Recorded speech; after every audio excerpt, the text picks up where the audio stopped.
ნინოწმინდის მუნიციპალიტეტში ქალაქის დღე დაწესდა. ქალაქის 40 წლის თავისადმი მიძღვნილი ღონისძიება 24 სექტემბერს გაიმართება. აღნიშნვისთვის 20,000-მდე ლარია გათვალისწინებული. ამის შესახებ მერიის მრჩეველთა საბჭოს სხდომაზე იმსჯელეს. როგორც მუნიციპალიტეტში გვეუბნებიან, რაჭასა და გურიაში მომხდარი ტრაგიკული მოვლენების გამო დღესასწაული მუსიკალური ნომრების გარეშე ჩაივლის.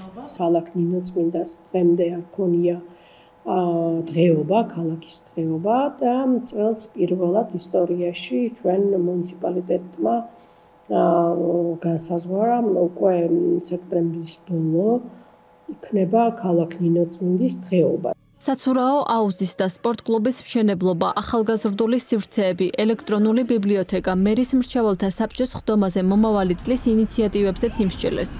როგორც მერი გვეუბნება, ზოგიერთი საკითხის მოგვარება შესაძლებელია ლოკალურ დონეზე, ზოგიერთი შემთხვევაში კი საჭირო იქნება დონორების და მთავრობის ჩართულობა. რამდენად გაითვალისწინებს მუნიციპალიტეტის მერია საბჭოს წევრების ინიციატივებს, ამ ეტაპზე უცნობია.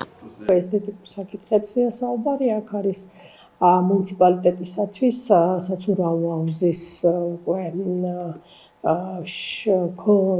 მშენებლობა და მეორეც შემოთავაზება ჩვენი წევრისგან ეს უკვე ესთეტიკური კლუბის გაკეთება. ორივე პროექტი ძალიან დიდი პროექტებია, რომელიც შეიძლება მუნიციპალიტეტმა თვითონ ვეღარ მოახერხოს თავისი ფინანსებით და ამაზე უკვე ჩვენ უნდა ვიმსჯელოთ და ვიზრუნოთ იმაზე, რომ მოვიპოვოთ შესაბამისი თანხები, ეს იქნება უკვე დონორების ორგანიზაციიდან, სამინისტროებისგან.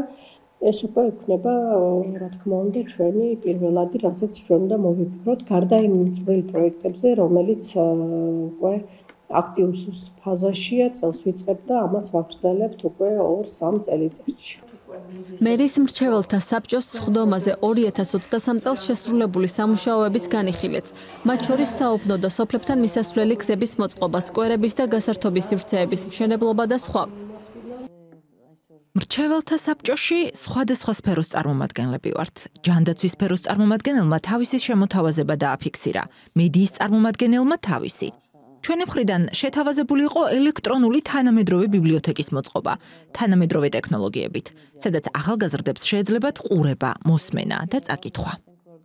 ინფრასტრუქტურულ პროექტებთან დაკავშირებით გვქონდა შეთავაზებები, მაგალითად საბავშვო ბაღების გახსნა ყველა სოფელში. ვინაიდან ყველა სოფლის მოსახლეს უნდა რომ მის სოფელში იყოს საბავშვო ბაღი, თუმცა როგორც აგვიხსნა მერმა, ყველა სოფელში ბაღის აშენებისთვის საჭიროა მოთხოვნის დაფიქსირება და საკმარისი ბავშვების რაოდენობა. ვინაიდან სოფელში, სადაც 3 ბავშვია, იქ ვერ აშენდება ბაღი. ჩვენ ეს გვესმის, მაგრამ გვერდით სოფელში ბავშვის წაყვანაზე მოსახლეობა ამბობს, რომ არ აქვთ ტრანსპორტი და არ აქვთ ბენზინი. ამიტომ კარგი იქნებოდა მუნიციპალიტეტს ამ ბავშვებისთვის, რომელ სოფელშიც არ არის ბაღი, გამოყოს ტრანსპორტი, თუ ბაღს ვერ აშენებენ. რა როლი აქვს მრჩეველთა საბჭოს ადგილობრივ განვითარებაში და როგორ უნდა გამოიყენონ ეს მექანიზმი თემში მცხოვრებლებმა? თვითმმართველობის საკითხების სპეციალისტი და საერთაშორისო გამჭვირვალობა საქართველოს ზუგდიდის კოორდინატორი არჩილ თოდუოქ პასუხობს.